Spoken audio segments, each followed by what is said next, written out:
Welcome to OneTouch Weekly, the premier publication of one of the fastest sports on 2 feet, arena soccer. I'm Tanner White. This week, we got to talk to one of the most versatile leaders in the game today. As a sports play-by-play personality, I've been fortunate enough to see firsthand how Jessica Kennedy of Zoo City FC is furthering the causes of the arena game. Our crew got to talk to Jessica in depth last week. Now, for the first time, OneTouch Weekly is proud to present Indoor Voices. Tell me your name, where you're from, and your current job title or titles. I am Jessica Kennedy. I'm originally born in Minnesota, but moved to Colorado very shortly afterwards. So I consider myself Colorado born and raised, from Broomfield, Colorado. And I am first and foremost a stay-at-home mom. And then my second job title is that I own and run Zoo City FC, the pro women's arena team, as well as I play for them.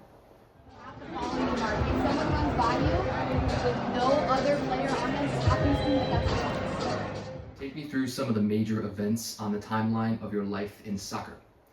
The funny thing is realistically, prior to all this, I don't really have like some big, crazy soccer resume, as they say, in the sport. I actually stopped playing at 17, didn't really touch a soccer ball.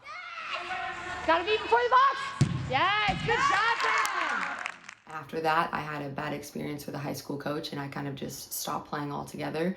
And it wasn't until me and my husband moved here to Michigan that I wanted to make friends, wanted to kind of get back into playing soccer, especially after having my daughter. So I just kind of started playing co-ed rec league in indoor.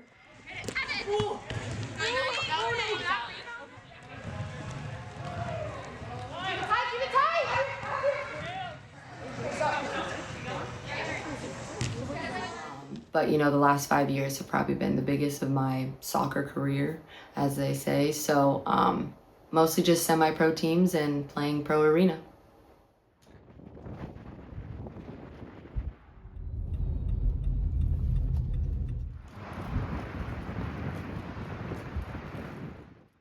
You recently came back successfully from a major injury. Tell me about that injury and the recovery process.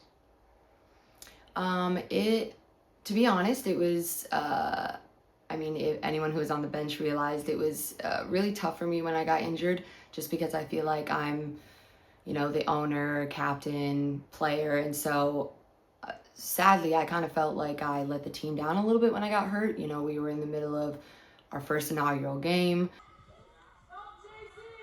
Kennedy blocked! It was rough that night and the next morning, especially when I couldn't move my knee. I, in my eyes, thought, I'm 30 years old. This might be the end of it for me.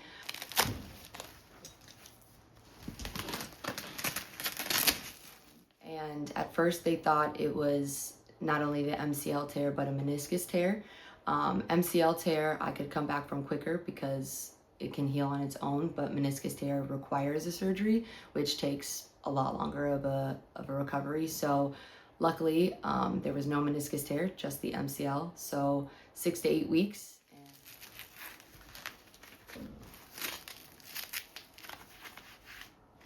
And they told me I'd be back out there. So it was really nice to get back on the field. A little nerve-wracking because, it was the team that I got hurt with the first time. So I was a little nervous that I might hurt myself again.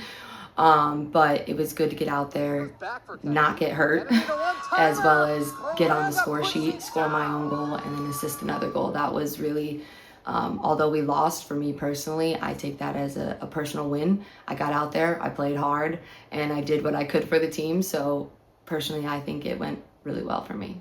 Kennedy, good handles with the right, scores! Hey, welcome back, Jessica Kennedy. Feels right, doesn't it? Oh boy, poetic in so many ways. What are your views on the current state of men's versus women's sports in general, and specifically in regards to indoor soccer? I think in general, it's getting a lot better for the women's game. I mean, especially on the NWSL side and all those things, the women are getting a lot more sponsorships, a lot more coverage, a lot more equal pay, things like that. So I really think it's taking a lot of steps in the right direction. But I also think that we have a tendency to, especially if teams have both the men's and women's, beef up the men's and then kind of post the women as an afterthought, or maybe a couple days later post them. And I think not a lot of people realize it is a lot about the social media and what you do, not necessarily for the games, but just for the women's team in general. The one thing I love about the WMLIS is we've taken a lot of steps to kind of promote the women's side just as much as we do the men's side. But as always, individual teams, it can be a little bit better on, like I said, if you have a men's and a women's team, you know, a lot of times there's 5 posts about the men and then 1 or 2 about the women. But when we're playing either similar games or even games on the same days. And so I think a little bit of the social media coverage could be a little bit better. We are a women's team for women, run by a woman. So I prefer to stick with the women's team more than the men's team. That was our first episode of Indoor Voices. Thank you so much to Jessica and the entire Zoo City FC side for their participation in the making of this video, our podcast, and for their efforts throughout the WMLIS season. Next week, we're doing a deep dive into the history of the indoor game in the US. We're going way back to when Grover Cleveland was in office the first time and all the photos were in black and white. For OneTouch Weekly, I'm Tanner White. Thanks so much for joining us.